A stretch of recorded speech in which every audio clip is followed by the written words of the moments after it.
മധ്യപൂർവേഷ്യൻ സംഘർഷത്തിൽ രാജ്യത്ത് LPG ക്ഷാമമില്ല എന്ന കേന്ദ്ര സർക്കാരിന്റെ വാദം പൊളിയുന്നു. റെയിൽവേയിലും വൻ പ്രതിസന്ധിയെന്നാണ് സൂചന. ട്രെയിനുകളിൽ പാകം ചെയ്ത ഭക്ഷണം നൽകുന്നത് താൽക്കാലികമായി നിർത്തിയേക്കും. പാചകവാതക ലഭ്യതയിൽ കേന്ദ്രം ഇടപെടണമെന്ന് പ്രധാനമന്ത്രി നരേന്ദ്രമോദിയോട് മുഖ്യമന്ത്രി പിണറായി വിജയൻ ആവശ്യപ്പെട്ടു. ഉപയോക്താക്കൾ പരിഭ്രാന്തരാകേണ്ടതില്ല എന്ന് ആവർത്തിക്കുകയാണ് കേന്ദ്ര സർക്കാർ. LPG ക്ഷാമത്തെ തുടർന്ന് ട്രെയിനുകളിൽ ഭക്ഷണ വിതരണം നിലച്ചേക്കുമെന്ന സൂചനയാണ് റെയിൽവേ വൃത്തങ്ങൾ നൽകുന്നത്. നേരത്തെ ടിക്കറ്റിനൊപ്പം ഭക്ഷണം ബുക്ക് ചെയ്ത യാത്രക്കാർക്ക് പണം റീഫണ്ട് നൽകുന്നത് IRCTC ആലോചിക്കുന്നെന്നാണ് സൂചന.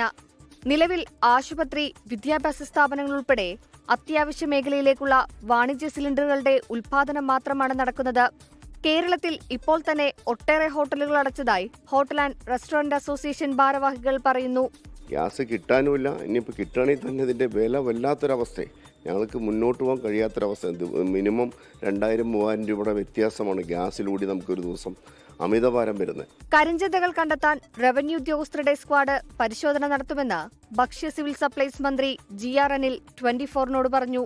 കളക്ടറുടെയും ബന്ധപ്പെട്ട റവന്യൂ ഉദ്യോഗസ്ഥരുടെയും എല്ലാ നേതൃത്വത്തിൽ സ്ക്വാഡുകൾ ഇറങ്ങാനും പൂഴ്ത്തിവയ്പോ കരിഞ്ചന്തയോ ഈ അവസരത്തിൽ ഉണ്ടാകുന്നുണ്ടെങ്കിൽ അത് കണ്ടെത്താനും കർശന നടപടി സ്വീകരിക്കാനുള്ള നിർദ്ദേശം കൊടുക്കുക. ഇന്ധന പ്രതിസന്ധി രാജ്യത്തെ രാസവള മേഖലയിലേക്കും വ്യാപിക്കുകയാണ്. പഞ്ചാബിൽ നാഷണൽ ഫെർട്ടിലൈസേഴ്സ് ലിമിറ്റഡിന്റെ 2 പ്ലാന്റുകൾ ഉൽപാദനം നിർത്തി. പാർലമെന്റിന്റെ ഇരുസഭകളിലും പ്രതിപക്ഷം വിഷയമുയർത്തി. ഇന്ധന സുരക്ഷ ഉറപ്പാക്കുന്നതിൽ മോദി സർക്കാർ പരാജയപ്പെട്ടുവെന്ന് കോൺഗ്രസ് ആരോപിച്ചു. ക്രൂഡ് ഓയിൽ വിതരണം സുരക്ഷിതമായി തുടരുന്നെന്ന് കേന്ദ്ര സർക്കാർ വ്യക്തമാക്കി. 2 LNG ചരക്ക് കപ്പലുകൾ ഉടനെത്തും. ഉപയോക്താക്കൾ പരിഭ്രാന്തരാകേണ്ടതില്ലെന്നും പെട്രോളിയം മന്ത്രാലയ ജോയിന്റ് സെക്രട്ടറി സുജാത ശർമ്മ പറഞ്ഞു.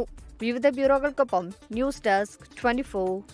ലോകത്തെവിടെയായാലും ഏത് സമയത്തും 24 വാർത്തകളും ഓഗ്മെന്റഡ് റിയാലിറ്റി പാക്കേജുകളും എക്സ്പ്ലെയിനറുകളും വിശദമായി കാണാൻ ഞങ്ങളുടെ YouTube ചാനൽ നിങ്ങൾക്ക് സബ്സ്ക്രൈബ് ചെയ്യാം.